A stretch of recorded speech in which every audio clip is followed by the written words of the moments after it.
할렐루야. 아브라함과 이삭과 야곱, 우리는 그들을 믿음의 족장들이라 이렇게 부르게 합니다. 특별히 그래서 하나님도 자신을 나는 아브라함의 하나님, 이삭의 하나님, 야곱의 하나님 이렇게 말씀하셨단 말이죠. 그래서 아브라함과 이삭과 야곱의 삶을 통해서 하나님이 어떤 하나님이신가를 나타내 보여주신 거거든요. 그래서 우리가 아브라함의 생을, 그리고 이삭의 생을, 야곱의 생을 살피면 하나님 정말 이런 하나님이시구나 하는 것을 우리가 깨달아 알 수 있습니다. 성경의 특별히 창세기의 말씀은 아브라함의 이야기로, 그리고 또 야곱의 이야기로 이렇게 가득 채우잖아요. 창세기 말씀. 그 중에 이제 이삭은 사실 성경에 기록된 분량은 가장 적은 분량에 해당하는 그런 믿음의 족장의 한 사람인데요.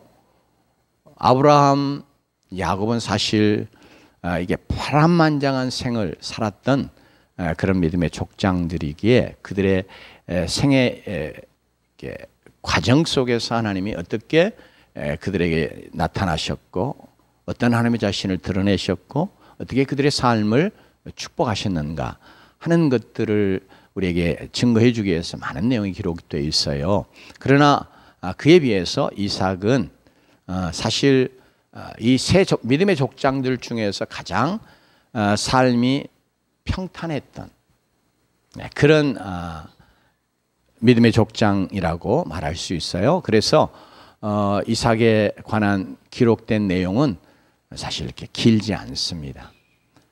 그런데 그 길지 않는 내용 속에 오늘 특별히 창세기 26장의 말씀 통해서 하나님이 이삭에게 자신을 어떤 하나님으로 나타내셨는지, 이삭이 어떤 하나님을 체험했는지, 그래서 이삭의 하나님 말할 때 그 하나님은 어떤 하나님인가 하는 것을 우리에게 보여주는 그런 귀한 말씀입니다. 그래서 우리 모두가 다 우리는 이제 믿음의 후손으로 아브라함과 이삭과 야곱의 믿음의 발자취를 따라가는 그런 믿음의 백성들이다 말이죠. 그렇기 때문에 우리의 삶 속에서도 동일하게 우리는 아브라함의 하나님을 나의 하나님으로, 이삭의 하나님을 나의 하나님으로, 야곱의 하나님을 나의 하나님으로 우리가 믿고 또 그 하나님을 체험하면서 우리가 그 하나님과 함께하는 그런 삶을 살면서 이 세상을 우리가 그 하나님의 주신 은혜와 복과 능력 가운데서 이 세상을 정복하고 또 그 하나님을 이 세상 가운데 드러내는 그런 주의 백성들로 사는 은혜가 우리 모두에게 있기를 원합니다. 특별히 하나님이 어떤 하나님인가 하는 걸 드러내실 때, 아니 말을 바꾸면 하나님이 어떤 하나님인가를 우리가 체험하는 것은, 우리는 물론 말씀이 증거해 주시는 내용을 줘서 하나님이 이런 하나님이시구나 하는 것을 우리가 분명히 믿어야 되지만, 그러나 그 믿는다고 하는 것이 대부분 우리의 이게 단순한 이 지식적인 관념적인 그런 믿음에 그치는 경우가 참 많거든요. 그런데 정말 하나님을 내가 개인적으로, 인격적으로, 실제적으로 체험하는 것은 우리의 삶의 참 어려움 통해서, 평안할 때는 내가 다 하나님 알고 믿고 있는 것 같은데, 그러나 내가 정말 어려움을 만나면 정말 내가 믿는 하나님, 내가 믿었다고 생각한 그 하나님에 대한 우리의 믿음들이 때로는 와르르 무너져 내리는 그런 경우도 있고, 내가 하나님이 이런 하나님이라고 믿었는데, 나는 그렇게 믿고 있다고 생각했고, 나는 그런 믿음 있는 사람이라고 생각했는데, 실제로 어려움 속에서는 그런 믿음이 어디 가버렸는지 싹 사라져버리고, 인간적인 어떤 염려, 근심, 걱정, 이런 불안, 두려움, 이런 것들에 붙잡혀 우리가 믿음으로 행하지 못하는, 믿음으로 살아가지 못하는 그런 연약한 모습들이 우리에게 많이 나타날 수 있단 말이죠. 그래서 오늘 특별히 우리의 본문을 통해서 하나님이 사도 바울을 통해서 우리에게 말씀하신 것처럼 이전에 기록한 것은 우리의 교훈을 위함이라 하는 것처럼, 오늘 이 말씀도 오늘 살아가는 우리에게 내가 이런 하나님이야, 그렇기 때문에 너희는 이런 믿음으로 살아야 돼 하는 것을 우리에게 가르치시고 교훈하시기 위한 그런 말씀으로 하나님이 이 말씀을 기록해서 우리에게 주신 줄로 믿습니다. 그래서 특별히 참 어려움이 가장 적은 그런 족장의 삶을 살았지만, 그러나 오늘 우리의 본문에 보면 이삭도 그의 생의 어떤 기반을 완전히 흔들어 놓을 수 있는 큰 어려움을 그가 그의 생애 가운데 만나게 되고요, 직면하게 되고요. 그러면서 그 어려움 속에서 하나님을 놀랍게 인격적으로 체험하는 그런 놀라운 그 신앙의 큰 체험이 그에게 있었습니다. 그래서 우리 모두 함께 오늘 이 말씀 중심으로 해서 오늘 이 말씀 속에서 이삭의 하나님이라고 말씀하신 하나님, 오늘 26장에 있는 하나님이거든요. 그러니까 26장에서 하나님이 어떤 하나님인가를 드러내시면서 그 이후에 이제 아브라함, 이삭, 야곱 이 세 사람을 언급하면서 나는 아브라함의 하나님, 이삭의 하나님, 야곱의 하나님 이렇게 말씀하실 때 그 이삭의 하나님이라고 하는 그 하나님은 바로 창세기 26장에서 보여주시는 그런 하나님이시거든요. 그래서 우리도 동일하게 바로 이삭의 하나님을 나의 하나님으로 그렇게 만나고 체험하면서 믿음 안에 든든히 서서 나아가는 주의 백성들이 되기를 원합니다. 특별히 엘리사가 이제 엘리야가 하나님의 이제 불병거에 의해서 하늘로 올려가잖아요. 그렇게 됐을 때 엘리사가 그를 붙잡고 추종하고 그러면서 엘리야에게 있었던 그런 능력, 자기에게 덧입혀 주기를 간절히 소원하는 마음 가지고 계속해서 붙들고 쫓아갔단 말이에요. 그럴 때에 이제 하나님께서 엘리야를 불병거로 엘리사가 있는 그 현장 속에서 데려가시면 내게 있던 능력이 내게 임할 거야 하고 이제 하나님의 그 뜻을 그렇게 나타내 주죠. 과연 하나님께서 엘리야를 그냥 불병거를 보내서 엘리야와 엘리사 사이를 갈라놓으시면서 엘리야를 하늘로 올려갔다. 그 다음에 엘리사가 이제 엘리야의 떨어진 겉옷을 붙들고 자기의 옷을 막 찢으면서 이제 요단을 건너야 되는 이런 상황이 됐어요. 그럴 때 그가 외쳤던 그런 외침이 있어요. 엘리야의 하나님, 엘리야의 하나님, 엘리야의 하나님 어디 계시니까? 똑같은 하나님인데 바로 엘리야에게 나타나셨던 하나님, 엘리야에게 역사하셨던 그 하나님을 엘리사가 체험하기 원하고 그 하나님을 자기 하나님 삼기 원하면서 그렇게 외쳤던 외침이거든요. 그런 것처럼 오늘 우리는 이 말씀을 통해서 이삭의 하나님 어떤 하나님인가 하는 것을 우리가 말씀을 통해서 분명히 우리가 믿음으로 붙들고 그러면서 이 하나님, 이삭의 하나님이 나의 하나님, 이삭의 하나님이 어디 계시니까 이렇게 외치는 그런 하나님을 향한 믿음의 외침이 우리에게 있고 그래서 그 하나님을 체험하며 나가는 그런 주의 백성들이 되기를 원합니다. 특별히 1절, 2절 우리 같이 다시 한번 봉독해 봅니다. 같이 봉독합니다. 시작. 아브라함 때에 첫 흉년이 들었더니 그 땅에 또 흉년이 들매 이삭이 그랄로 가서 블레셋 왕 아비멜렉에 이르렀더니 여호와께서 이삭에게 나타나 이르시되 애굽으로 내려가지 말고 내가 내게 지시하는 땅에 거주하라.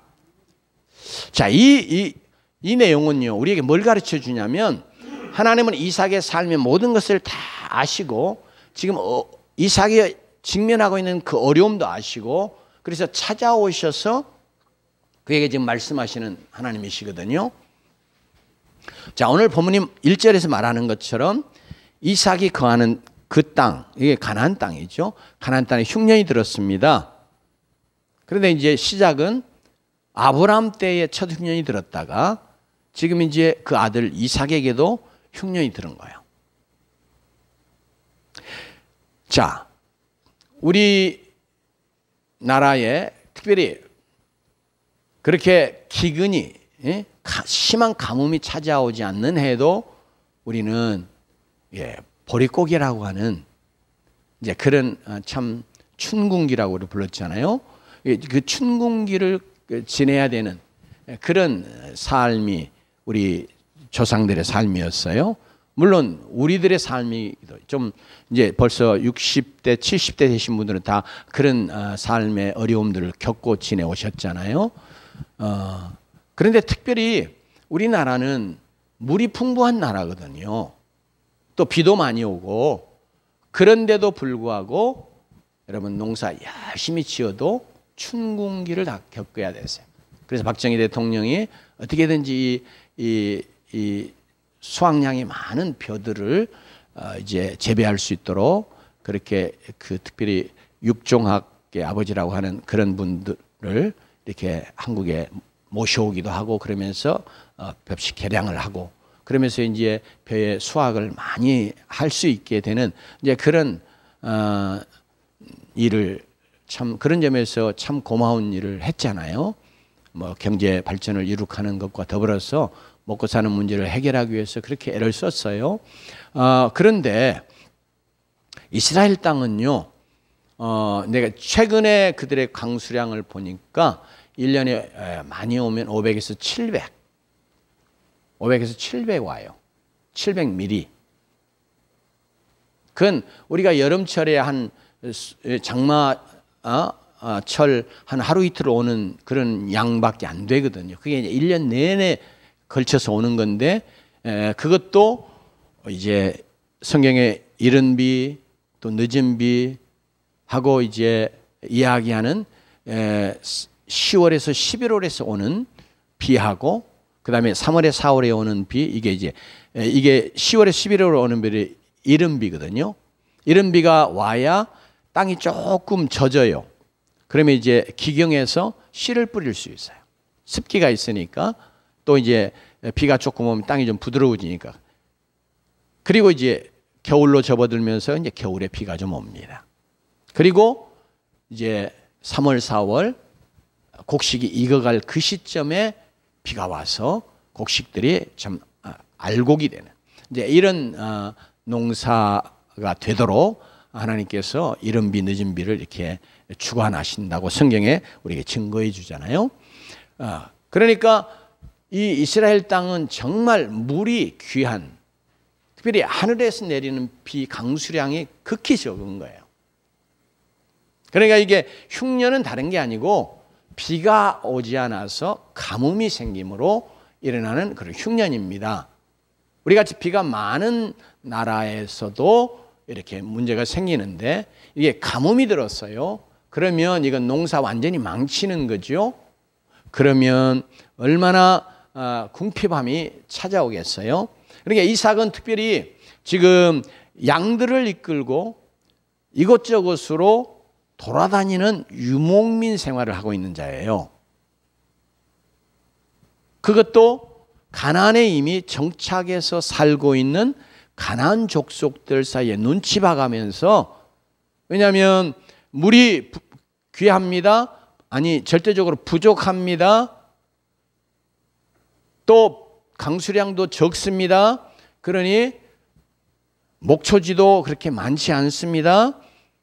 그런 땅에서 이제 농사 짓는 게 아니고 돌아다니면서 이제 목축하고, 그러면서 이제 때로 이제 어떤 곳에 가서는 이제 농사도 좀 짓고, 그러면 이제 그것이 얼마나 여러분 힘든지 알겠죠. 그냥 그 삶 자체를 살아가는 게 힘들어요.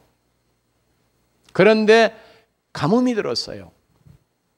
가뭄이 드니, 여러분 가물면 우리 농사 짓는 농부들 보면 막 물 가지고 싸우잖아요. 조금이라도 물을 자기 논에 대지 않으면 그날 그해 농사 다 망치니까. 그러니까 이런 다툼부터 시작해서 또 목초지를 차지하려고 하는 그런 다툼. 그러면서 이제 물이 부족해서 곡식의 수확량이 거의 없는 이런 상황이 되면 정말로 이제 식량난으로 인한 어떤 전쟁, 갈등 이런 것들이 자연히 일어날 수밖에 없단 말이에요. 그래 이삭은 그러니까 정말 어려움을 겪는 거예요. 지금 흉년이 들었어요. 그러니까 정착하는 사람이 아니잖아요. 그래서 이제는 어떻게 할까? 이 어려운 상황을, 이 곤궁한 상황을 어떻게 좀 극복해 갈까 싶어서 그가 이제 그랄로 내려갔습니다. 그랄에 가서 블레셋 왕 아비멜렉에게 좀 일종의 붙어 사는 거예요. 왜? 지금 너무너무 가뭄니까 어디 다른 데 갈 데가 없다. 그러나 이제 가나안 땅에 정착해 있는 그런 도성들은 뭐 옛날에 이렇게 큰 우리나라 땅덩어리 전체가 한 나라가 되는 그런 형태가 아니고 이게 성이 하나의 왕국 형태로 되어 있는 그런 나라 구조 형태거든요. 그런 상황에 이제 그랄 왕에로 갔다. 그런데 여러분 흉년이 다 그랄 왕 거기는 안 든 게 아니다 말이에요. 왜? 가나안 땅에 들었다고 그러죠. 그러니까 거기 가서도 너무너무 이렇게 눈치 보이죠. 그러죠. 없는 집에 지금 살림이 어려운 살림이 나보다 좀 나아서 가서 붙어 있는 밥 한 끼 얻어먹는 게 얼마나 힘들겠어요. 그러니까 이삭이 고민을 많이 하는 겁니다. 아, 어떻게 해야 되나? 그러면서 오늘 말씀에 보면 하나님이 나타나셔가지고 그 고민하고 있는 이삭에게 너 애굽으로 내려가지 말라 그렇게 말씀하세요. 이 말은 뭐냐면 이삭의 마음속에 이제 어떻게 더 이상 등 비비고 있을 염치가 없는 거예요. 또 그럴 상황도 안 되고 그러니까 이제 이삭이 나일강이 있어서 늘 풍년인 곡창지대가 있는 그 애굽 그리 내려가면 그래도 내 가족이 굶지 않고 살 수 있겠구나 이런 생각이 찾아오면서 애굽으로 갈까? 애굽에 가는 길 외에 다른 길이 없지 않는가? 이런 생각하고 있는 거예요. 그러니까 하나님이 나타나셔서 이삭에게 말씀하셔. 너 애굽으로 내려가지 말고 지금 이 흉년이 들어 정말 어렵지만 이 가나안 땅에 있어라 이렇게 말씀하신 거거든요. 그래 이걸 통해서 하나님이 지금 이삭에게 나타나신 때가 언제예요? 이삭이 흉년으로 너무 어려운데 얼마나 염려와 근심과 걱정이 많겠어요. 이삭도 우리와 똑같은 삶을 살며 더 어려운 그런 여건 그런 환경 속에서 살았던 그런 믿음의 사람이거든요. 우리야 지금 얼마나 먹을 게 풍부합니까 지금. 그러나 지금 다른 나라에 또 가난한 나라들 동남아 지역부터 시작해서 아프리카나 이런 쪽에 가보면 정말 먹을 것이 하나 없어가지고 1불, 2불 가지고 하루를 온 가족이 살아야 되는 그런 나라들이 많단 말이에요. 지금 이런 어려운 상황 속에 있는 거 어떻게 해요? 하나님이 다 아시고 그리고 이삭의 마음속에 있는 걱정하고 근심하고 어떻게 해야 될까 하는 것도 다 아시고 그래서 바로 그때에 하나님이 이삭에게 나타나 주신 거예요. 여러분 하나님께서 이삭이 겪는 고통 그가 품고 있는 고민 생활의 염려 이런 거 다 아시고 그를 찾아오시고 그러면서 이삭에게 애굽으로 내려가지 말라 이렇게 말씀하고 계십니다. 이걸 통해서 우리가 믿는 하나님 즉 이삭의 하나님은 자기 백성의 어려움과 역경, 고난과 고통, 염려와 근심 등 삶의 모든 정황들을 그분이 알아주시는 하나님이시고 바로 그 삶의 어려운 정황 속으로 그 어려운 삶의 형편 속으로 찾아오시는 하나님이신 것을 하나님은 이삭을 통해서 우리에게 증거해 주고 계십니다. 아멘. 우리 지식적으로는 다 아는데 다시 한번 우리가 정말로 하나님이 내가 지금 이삭과 같은 어려움을 겪고는 있지 않을지라도 우리의 삶에 크고 작은 어려움들이 있잖아요. 그럴 때 우리가 분명하게 믿음으로 붙잡을 게 뭐냐? 하나님 내가 겪는 어려움 이게 크든 적든 간에 하나님 다 알아주신다. 또 어려움 속에서 내가 갖고 있는 고민이나 염려나 근심이나 내 여러 복잡한 생각들 이런 것까지도 하나님은 다 살펴주시고 알아주시는 하나님이시다 하는 것을 우리가 다시 한번 마음에 굳건하게 새기는 자들이 되십시다. 그래서 내가 실제로 어려움 속에서 이 하나님을 내가 인정해 드리고, 여러분, 그러면서 그 하나님을 이제 구체적으로 이삭이 체험한 것처럼 말씀해 오시는 하나님으로 만나잖아요. 자기의 상황, 말씀하실 때 자기의 모든 상황들을 알고서 말씀해 오시는 하나님인 것을 이삭이 그때 깨닫게 돼요. 체험하는 거예요. 그런 것처럼 우리도 바로 우리의 삶의 어려움 속에서 이 하나님을 우리가 지식적으로 이제까지 알아왔다 할지라도 이제 실제적으로 다시 한번 믿음으로 굳건하게 붙들면 하나님은 정말 나의 삶의 모든 어려움, 고통, 내 마음에 있는 근심, 걱정, 모든 것들을 다 알아주시고, 그리고 나의 그 어려운 형편 속에 찾아와 주시는 하나님이시다 하는 것을 믿음으로 붙잡고 그 믿음에 의해서 그 어려움들을 넉넉히 이겨나가는 그런 주의 백성들이 되시길 주의 이름으로 축원합니다. 출애굽기 3장 7절 8절에서 하나님은 아주 강조해서 여러 번 구체적으로 자기 백성들의 삶에 대해서 하나님이 얼마나 자세히 마음을 다해서 알고 계시는가 하는 것을 우리에게 증거해 주는 그런 내용이 나오는데요.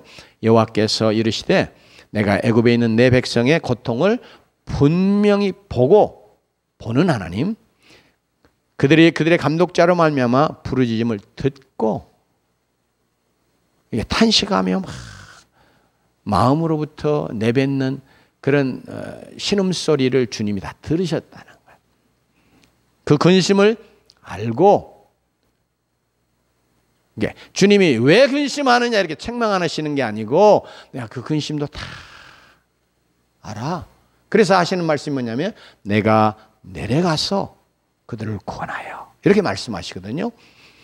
그래서 오늘 출애굽기 말씀은 이삭이 지금은 어려움 속에 있을 때 찾아오셨던 그 하나님, 그래서 바로 이 애굽에서 신음하고 고통하는 이런 자기 백성들에 대해서도 하나님이 말씀하시는 내용처럼 그들의 고통, 그들의 신음, 모든 것들을 다 보고 들으시고 아시는 그런 하나님으로 자기를 소개하면서, 실제로 그 앞부분에 보면 방금 봉독해드렸던 인용했던 그 출애굽기의 3장의 말씀, 그 바로 앞에 보면 하나님이 자신을 아브라함의 하나님, 이삭의 하나님, 야곱의 하나님 이렇게 말씀하시거든요.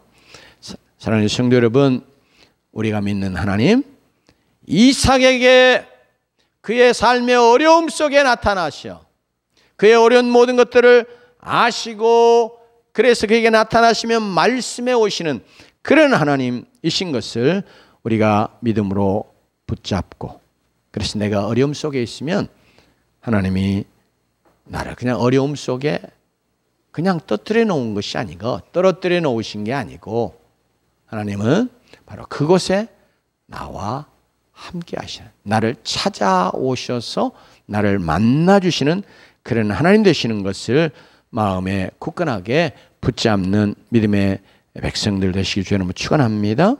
그래서 바로 이 하나님을 우리가 체험하고, 그러면서 그 하나님으로 인해서 승리하는 믿음의 삶을 살아가는 백성이 되어야 될 줄로 믿습니다. 우리 2절로 3절까지 다시 한번 봉독해 볼까요? 같이 봉독합니다. 시작. 여호와께서 이삭에게 나타나 이르시되 애굽으로 내려가지 말고 내가 내게 지시하는 땅에 거주하라. 이 땅에 거류하면 내가 너와 함께 있어 내게 복을 주고 내가 이 모든 땅을 너와 내 자손에게 주리라. 내가 네 아버지 아브라함에게 맹세한 것을 이루어. 이렇게 말합니다. 하나님이 오늘 말씀을 통해서 하나님 자신은 이삭에게 그리고 하나님의 백성들에게 가나안 땅에 가라 이렇게 요구하고 계세요. 그러니까 하나님 어떤 하나님이냐 그러면 이삭에게 너 가나안 땅에 거해 하고 요구하시는 하나님이신 것을 보여줍니다. 여러분, 하나님께서 다른 거 말씀하시지 않고 이삭에게 너 가나안 땅에 거해 이렇게 말씀하셨거든요. 그러면 우리는 가나안 땅, 그러면 아브라함이 부르심 받았을 때에 하나님이 약속하셨던 땅, 그리고 믿음으로 들어간 땅, 그리고 믿음으로 아브라함이 살다가 떠난 땅인 것을 압니다. 오랜 후 이스라엘 백성들이 출애굽한 뒤에 여호수아를 따라서 믿음으로 들어가 얻은 약속의 땅, 젖과 꿀이 흐르는 땅입니다. 여러분, 그래서 또한 하나님이 약속하시는 기업으로 주시겠다고 약속하시고 젖과 꿀이 흐르는 땅이라고 말씀하신 것처럼 그 약속을 믿음으로 받고 이제 믿음으로 들어와서 그 약속의 말씀, 내용들을 이게 그 말씀의 성취를 누릴 땅이기도 해요. 여러분, 그래서 이삭에게 가나안에 거하라 하는 하나님의 요구는 약속의 땅에 하나님의 약속을 믿고 믿음으로 거하라는 요구인 것이에요. 여러분, 지금 육체를 따라서 인간적인 여러 판단, 생각을 해보면 가나안 땅에 있으면 망할 일이에요. 그죠? 다 굶어 죽을 상황이에요. 그래서 애굽을 생각하고 있었던 거거든요. 그러면 인간적인 판단으로, 육신의 생각으로, 여러 계산으로 보면 여기 그대로 있으면 망하는 거예요. 죽는 거예요. 근데 하나님은 뭐라고 말씀하세요? 가나안 땅에 가라. 그러면 그건 어떻게 하는 거예요? 그 말을 들을 때 이삭은 믿음으로 하나님의 명령을 받들어야 되고, 그리고 가나안 땅에 가라고 하실 때는 그 다음에 이제 하나님 놀라운 축복의 약속도 나오는데 내가 망하는 거 아니고, 내가 우리 가족이 망하는 거 아니고, 지금의 눈에는 그렇지만 바로 하나님의 말씀 믿고 믿음으로 이 땅에 거하면 하나님께서 어때요? 나를 살려주시고 내 삶을, 내 가족의 삶을 책임지시겠다 하는 그런 말씀으로 이삭이 받는 거예요. 또 그렇게 받아야 하는 거예요. 믿음으로 오죠.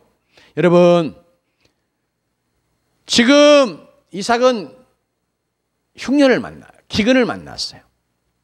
그 어려운 상황, 그 어려운 환경 때문에 지금 그것이 밀어가는 대로 애굽으로 내려가고 싶은 마음이 그의 마음에 있었던 것이죠.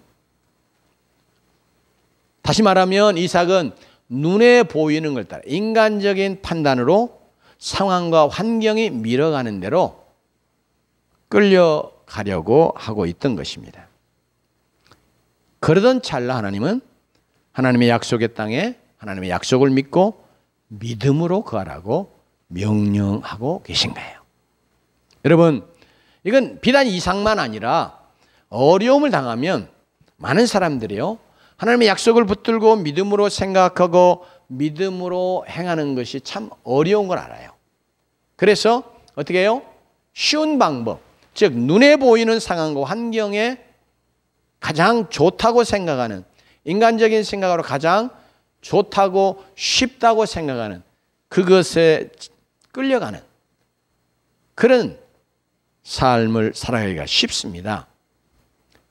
이건 비단 우리만이 아니라 믿음의 족장으로 우리가 영적으로 크게 높이는, 그리고 또 존경하고 본받고 싶은 아브라함도 그랬어요. 창세기 12장 10절 보면 아까 우리의 1절의 말씀이 아브라함 때에 첫 흉년이 들었다고 말하잖아요. 그 이야기가 창세기 12장 10절에 나와요.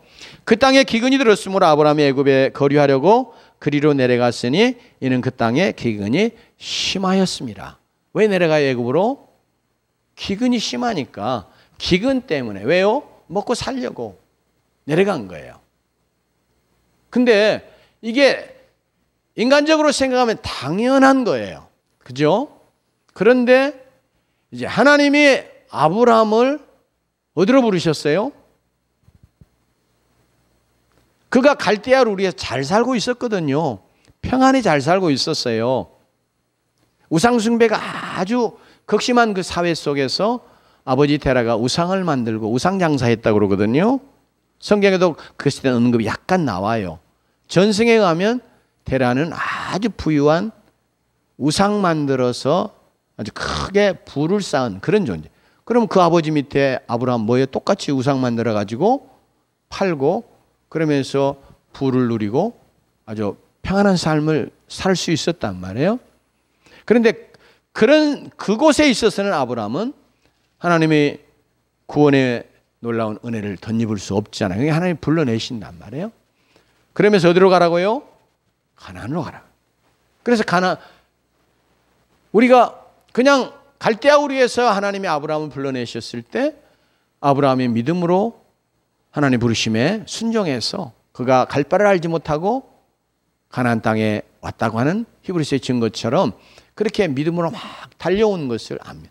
그렇기 때문에 믿음으로 시작한 첫사람으로 그렇게 믿음의 조상으로 우리가 성경이 또 하나님 앞에서 하나님이 그렇게 인정해 주시는 거거든요. 여러분, 그러면 갈대아루에서 수천리 길을 달려서 어디로 온 거예요? 가나안 땅에 온 거예요. 왜요? 하나님이 부르신 땅이 그곳이, 하나님이 약속하신 땅이 그곳이기 때문에. 그런데 가나안에 들어와 가지고 지금 12장에 들어오는데 12장 10절에 뭐예요? 기근이 드니까 어디로 내려가요? 애굽으로 내려가요. 뭐 하려고? 수천리 길을 몇 개월 걸려서 왔는지 성경은 언급하지 않지만 수천리 길이니까 많은 세월을 정말 인내하면서 믿음으로 하나님 나를 가나안 땅으로 지금 부르시구나. 그러면서 처음에는 어디로 가야 될지 어떻게 해야 될지 모르는 상황에서 계속 믿음으로 하나님의 인도하심을 구하면서 가나안 땅에 들어왔단 말이에요. 근데 들어와 보니까 이 땅이 자기가 생각했던 그런 땅이 아니에요. 그리고 그 땅에 들어왔는데 당장 자기는 거류민이잖아요. 일종. 예? 이리저리 옮겨가야 돼. 이미 터 잡고 있는 사람들 세겜이나 어디나 다 가보면 살만한 데는 이미 다 가나안 사람들 터 잡고 있는 거예요. 그러면 여러분 재화가 한정되어 있을 때는 이것이 엄청난 그 탈취하는 그런 싸움들이 끊이지 않거든요. 고대 사회가 그렇단 말이에요. 지금 이렇게 부가 그냥 무한정 창출될 것 같은 이런 사회도 엄청난 서로 어떻게 더 이 부를 많이 차지할 것인가 하는 것 때문에 전쟁이 일어나잖아요. 지금 미국이 트럼프가 관세 정책을 펴고 하는 것도 다 그런 그자면요. 자, 그런데 지금 아브라함이 들어왔어요. 그러면 이미 터잡고 있던 사람들이 저거 웬 낯선 것이 와가지고 우리가 차지하고 있는 이 땅 이제 이러면서 얼마나 안 좋은 눈으로 바라보고 그리고 단순히 안 좋은 눈으로가 아니라 생명을 빼앗고 위협할 수도 있는 그런 상황인데 그냥 믿음으로 왔다. 그리고 그래서 여기저기 지금 돌아다니고 있는데 기근까지 든 거예요. 그럼 어디 발붙일 곳이 없는 거예요. 그러니까 당연히 그냥 아브라함이 어디로 가요? 애굽으로 내려가. 하나님이 분명히 자기를 가나안 땅으로 부르셨기 때문에 아브라함이 어떤 생각해야 돼요? 하나님이 나를 가나안으로 부르셨어. 그러면 하나님이 약속하신 땅이니까 내가 이 땅에 거해야 되겠다. 이 땅에 거하면 하나님이 나를 부르신 그 목적을 따라서 하나님이 내 삶 속에 일하실 거야. 이런 믿음 가져야 되는데 그 상황과 환경이 너무 어려우니까 그것이 그냥 밀어버리는 거예요. 그래서 아브라함이 애굽으로 내려가 버려요. 그냥 아무 생각 없어요. 성경에 보면 이게 하나님 뜻인지 하나님 앞에 뭐 기도하거나 하나님 인도하심을 구했거나 그런 내용이 하나도 없어요. 그래서 어쩌합니까? 애굽에게서 자기 아내 빼앗기고 바로의 아내로 빼앗기잖아요. 얼마나 고통당합니까? 또 안 믿는 바로 왕 애굽 사람들에게 큰 비난과 질책을 받거든요. 네가 어찌해서 이렇게 했느냐? 네 하나님이 사람이라고 하면서 네가 어떻게 이렇게 했냐? 막 이렇게 바로가 엄청난 책망을 얼마나 부끄러움을 당했는지 모릅니다. 그러나 하나님의 은혜로 그가 다시 가나안 땅으로 올라온단 말이에요. 자, 아브라함의 생애를 통해서도 이렇게 우리가 어려움 당하면 쉽게 어떻게 해요? 정말 이 어려움 상황 속에서 내가 어떻게 해야 될까? 어떻게 하나님이 정말 원하시는 게 뭘까? 내가 어떻게 하는 것이 정말 하나님 기뻐하시는 믿음으로 행하는 것인가? 그런 것보다도 쉽게 우리는 그냥 상황과 환경이 밀어가는 대로 그냥 따라가고 밀려가고 그러기가 쉬운 거예요. 이삭도 그런 상황에 있었어요. 그래서 그래도 하나님은 이제 이런 이삭의 모든 것들을 아시기에 찾아오셔서 뭐예요? 너 가나안 땅에 가라. 이렇게 요구하셨어요. 명령하셨어요. 이건 오늘 우리에게도 똑같은, 하나님은 이삭에게 이렇게 말씀하신 것처럼 실제로 이삭은 가나안이라고는 이 지리적인 그런 땅, 거기에 하나님이 거하시기를 요구하신, 왜냐하면 그것이 약속의 땅이기 때문에. 그런 말은 지금 오늘 우리에게는 우리가 동일하게 하나님의 약속을 믿고 우리가 하나님 앞에서 그 말씀 붙잡고 믿음으로 행하라, 믿음으로 거하라, 이거 요구하시는 거거든요. 여러분, 우리의 생에도 크고 작은 어려움들이 있잖아요. 그러나 그때 눈에 보이는 바를 따라 행하거나 상황과 환경에 지배되는 일이 되기를 하나님이 원치 아니하시고, 도리어 어려움을 어려울수록 우리는 뭐예요? 하나님의 약속을 굳게 붙들고 믿음으로 행하면서 승리하는 자들이 되기를 바라고 계십니다. 그러면 놀라운 하나님의 약속과 또 축복이 우리의 삶에 부어지는 줄로 믿습니다. 3절 이미 봉독했던 말씀인데 여기서 하나님이 구체적으로 말씀하세요. 내가 함께하겠다. 함께하기로 약속하신 하나님. 하나님은 어디나 계신다. 그리고 또 늘 우리와 함께 계신다. 그러니까 임마누엘 하나님, 우리가 지식적으로 너무 잘 알아요. 그죠? 그래서 이야기하는데, 그런데 오늘 말씀을 통해서 하나님이 정말 이삭에게 내가 정말 실제적으로 너와 함께 할 거야. 어려움 속에 있는 너와 내가 함께 할 거야. 이렇게 약속해 주고 계십니다. 여러분, 그런데 그 말씀은 이미 하나님이 너 믿음으로 가나안 땅에 가라 하는 명령을 하시면서 주신 말씀이거든요.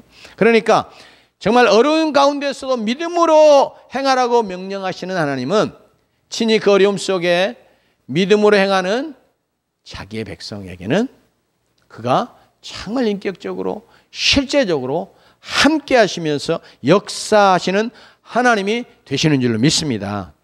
여러분, 그래서 우리가 그때가 정말 우리의 믿음이 정말 실제적인 믿음인가, 살아있는 믿음인가, 아니면 한낱 지식적인 관념적인 그런 믿음인가 하는 것이 판별될 수 있어요. 그렇기 때문에 하나님은 어려움을 통해서 성경이 말한 것이 우리를 연단한다 그러죠. 즉 믿음의 연단을 하는 게 우리의 믿음의 불순물들, 거품들 이런 거 다 재해내는 거잖아요.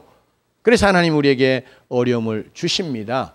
그렇기 때문에 우리가 이 어려움을 만날 때 정말 하나님은 나의 모든 걸 알아주실 뿐 아니라 그 어려움의 현장에 나와 함께 하시는 하나님 되는 것을 자꾸 우리가 믿음으로 마음에 자꾸 증거하고 우리 자신에게 증거해야 돼요. 하나님 나와 함께 하신다. 정말 이 어려움 속에 함께 하신다. 특별히 내가 믿음으로 살아가려고 하면 이 어려움 속에서 내가 육신을 좇아서 수단과 방법을 가리지 않고 이 어려움들을 피해가고 또 해결할 수 있고 그런 방식으로 사는 게 아니라 하나님이 원하시는 대로 내가 믿음으로 살기 원하시기 때문에 내가 그렇게 살겠다, 그렇게 살아야 되겠다 이렇게 다짐하는 하나님의 백성에게 반드시 하나님이 함께 하셔서 하나님 역사하시는 하나님 되시는 것을 우리가 늘 자꾸 믿고 믿음으로 선포하면서 우리가 이 어려움 가운데 있으면 자꾸 불안과 두려움과 근심들이 찾아오잖아요. 그러지 않아요? 그건 이삭에게도 마찬가지였어요.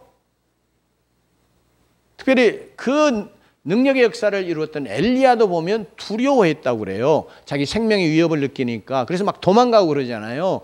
이런 것처럼 하나님은 우리의 성정의 연약함을 다 아세요. 그렇기 때문에 우리가 염려하는 그 자체를 하나님이 책망하시는 게 아니고 그 염려를 이제는 믿음으로 또 믿음의 생각으로 내가 함께 하시는 그 하나님을 내가 믿고 인정하면서 그것들을 극복해 나가며 그러면서 하나님을 모시고 하나님과 동행하는 그런 삶을 살아가며 승리하는 자들이 되기를 원하심을 우리가 마음속에 다시 한번 새기는 자들이 되십시다. 마지막으로 12절 14절 우리의 본문에서는 약속으로 주신 말씀인데 12절 14절까지 12절 14절까지 한번 봉독해 보겠습니다.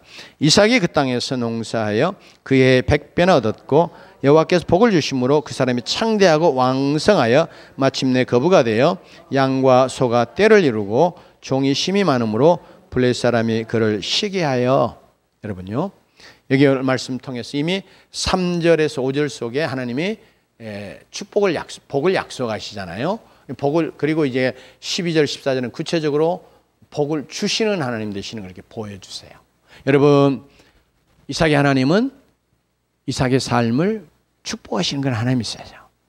복을 약속하시고 그 복이 그의 삶 속에 믿음으로 살아갈 때 이루어지게 하시는 하나님이셨어요.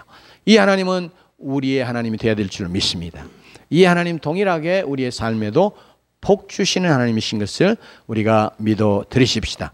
하나님께서 자기 백성이 자기 명령에 순종하여 믿음으로 행하며 그와 함께 하셔서 복을 주시고 세상의 복의 근원, 복의 통로가 되게 하시겠다고 약속하시고, 그리고 이삭이 하셨던 그 약속을 우리 창세기 26장 12절로 14절에 심히 증거하는 것처럼 친히 그에게 복을 주셨습니다.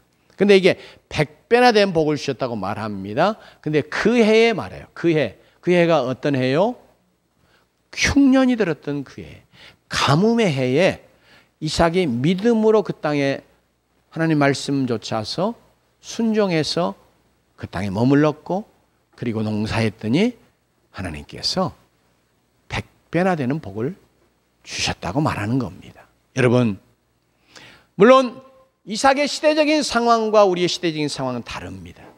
그래서 하나님이 주시는, 그 당시에 하나님이 그에게 주시는 복과 우리에게 주실 복이 다를 수 있어요. 그러나 하나님은 우리가 이 땅에서 예수 그리스도가 주시는 구원의 복을 누리고 예수 그리스도를 통해 세상 모든 백성이 복을 얻게 하시는 이 구원의 복의 통로 되게 하시기 위해서 하나님은 우리의 삶에 또한 신령한 복뿐 아니라 이 땅에 하나님의 언약의 축복들을 풍성히 부어주시는 하나님 되시는 것을 우리가 믿고, 그래서 위기라고 말하는 그 위기가 위험한 기회이기도 하잖아요. 그죠? 이게 기회단 말이에요. 다른 측면에서. 그래서 우리가 믿음으로 우리가 겪는 어떤 어려움, 위기, 이런 상황을 도리어 하나님이 축복의 역사가 우리의 삶 속에 놀랍게 일어나고 또 믿음으로 승리하는 그런 기회로 삼는 귀한 믿음의 백성들 되시기를 여러분으로 축원합니다. 기도하며 나갑시다. 그래 하신 하나님,